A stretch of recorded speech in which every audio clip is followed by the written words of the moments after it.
Hi everyone, it is Sarah Williams, and you might be wondering why I am standing here in my ski gear today. Well, there's two reasons for that. The first one is so then I can hide my corona here, and the second one is because I want to illustrate a point. In today's video, we're going to be talking about accessing the beginner's mind when you are designing learning, and why that's so important. And the reason I'm wearing the ski gear is because I found that out by teaching somebody to ski. The reality is I am not the world's best skier. I am not somebody who is a black run expert or anything like that. So when you think about it, would I be the person to go to learn how to ski? In fact, I'll tell you one thing worse. I actually subscribe to the theory that people are a bit nuts if they want to strap two wooden boards to their feet and hurdle down mountains. So you'd probably think that I wasn't the right person to go to for learning how to ski when you're just starting out. Well, it turns out the complete opposite is accurate.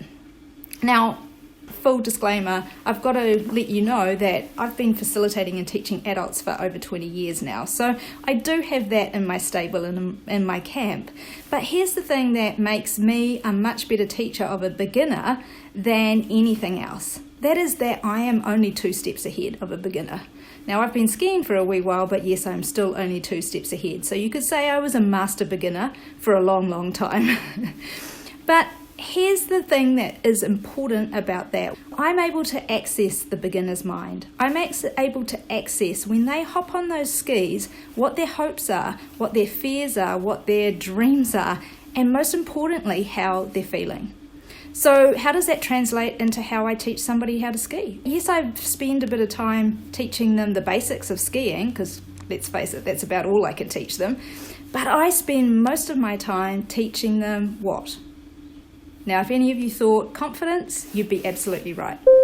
I teach them how to be confident. So I don't move them up the mountain until they've really become proficient and confident in the space that they're in.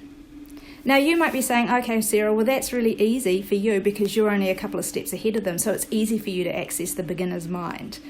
And if you are saying that, and perhaps you've got 15, 20 years of experience and you're trying to teach a beginner, then I've got some tips for you on how you can do that. So what I want you to do is I want you to cast your mind back to when you were a beginner, because we were all a beginner at our thing at some stage. Now, if you've got journals from that time, this is super helpful to review those journals.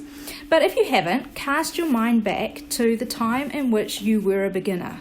And I want you to really sit and think about it. Reflect on, how did it feel for you? What were you hoping to achieve by learning and mastering this skill or knowledge? And what were your dreams? What were your fears? What were you most concerned about? In fact, what stopped you at times? If you can answer that, that's incredibly helpful. And also, the most important thing is, how did you feel?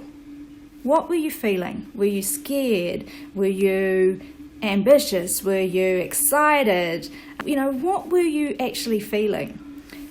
The distinction between good training and great training is if you can access not only the skills and the knowledge and teach people there, but also understand the feelings and the emotions that they are experiencing as they are learning and as they are practicing this new skill.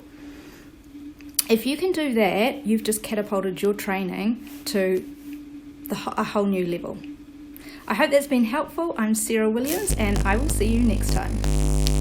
Hey, wait a minute. I wouldn't be much of a learning designer if I didn't give you some way of applying today's knowledge, would I? So I want you to click on the link below, because I've got something special for you that'll make sure that you're able to apply the learning that you've just had in this video right away. Click on the link below, and I'll see you next time.